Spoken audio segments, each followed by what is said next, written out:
expect bond yields to trade in a narrow range this quarter. The last quarter, we saw a fair amount of volatility in the government bonds market. First, on account of the US Treasury yields, and second, on account of the Union budget proposals. But since then, the Reserve Bank of India has taken a fair bit of measures to control the volatility. And they have promised to support the bond market going forward as well. Since then, the banking system liquidity remains fairly adequate and the credit offtake remains subdued. There has been some stability in the global bond market as well, suggesting some amount of calmness, and more importantly, the sentiment has improved. Based on all these factors, we believe that the bond yields will remain in a narrow range this quarter.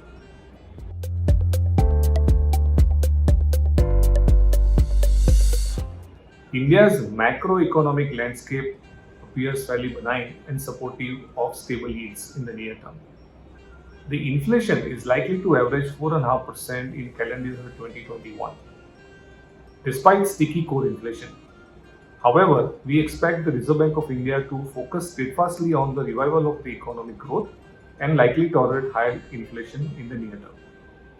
India's current account balance is likely to be positive in FY21 on account of lower imports, but likely to slip into deficit in FY22 as the imports improve. However, the balance of payment is likely to be positive to the tune of about $50 billion and will add to already higher foreign exchange reserves. That's a sign of stability. However, there are some pressure points as well. The government borrowing program appears to be slightly on a higher side and has demand-supply issues in the near term.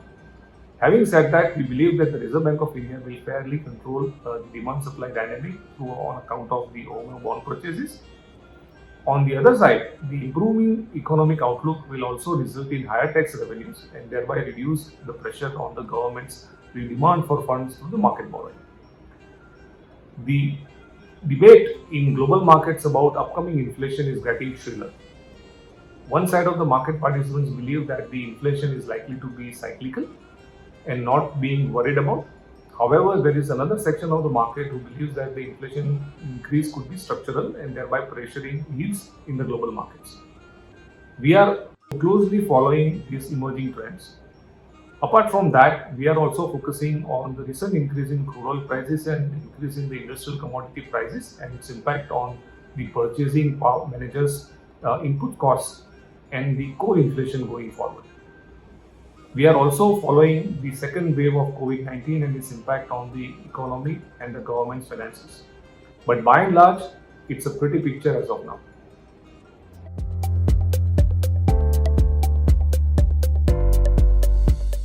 The first key takeaway from the RBI's April 21 monetary policy is the announcement of the government security acquisition program.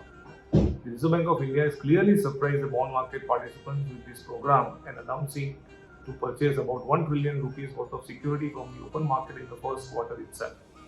So far, the Reserve Bank of India's support to the bond market has been ad hoc and has resulted in an increase in the uncertainty premium on the bond market. With this program, I believe that the Reserve Bank of India will try to cap the volatility in the long end of the yield curve and will likely result in a gradual decline in term premium in the medium term.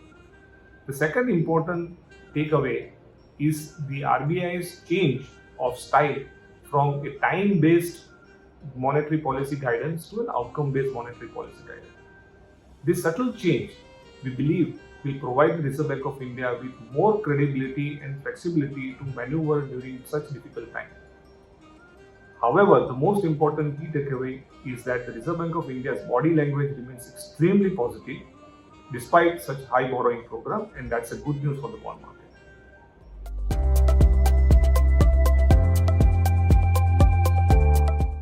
We expect government bond yields to trade in a narrow range as investor sentiment has improved after the Reserve Bank of India's announcement of GSEP 1.0 suggesting rupees 1 trillion rupees worth of bond buying this quarter from the open market. On SDL front, the yields have remained attractive on account of higher supply of SDL, and that should benefit the investors on the long end.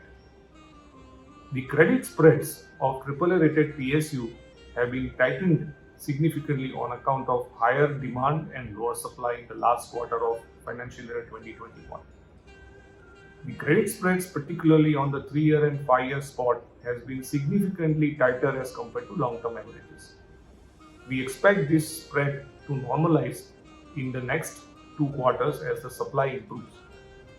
On the money market front, the announcement of Reserve Bank of India to introduce more types of variable rate reverse repo options should normalize short end of the yield curve on a slightly higher side, and that should result in reduction of the term premium and the tapering of the yield curve. Overall, it's a mixed bag for different types of assets in the next quarter.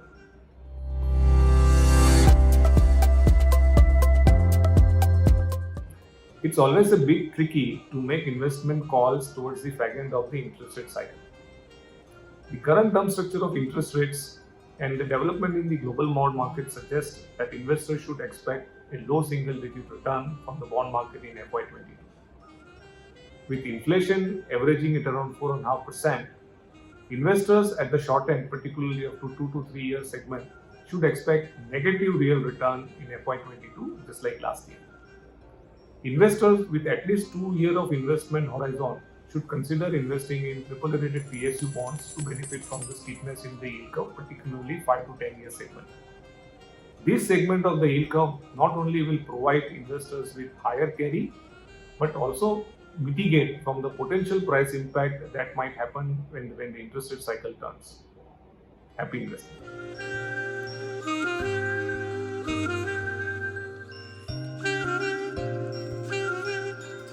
Mutual fund investments are subject to market risks. Read all scheme-related documents carefully.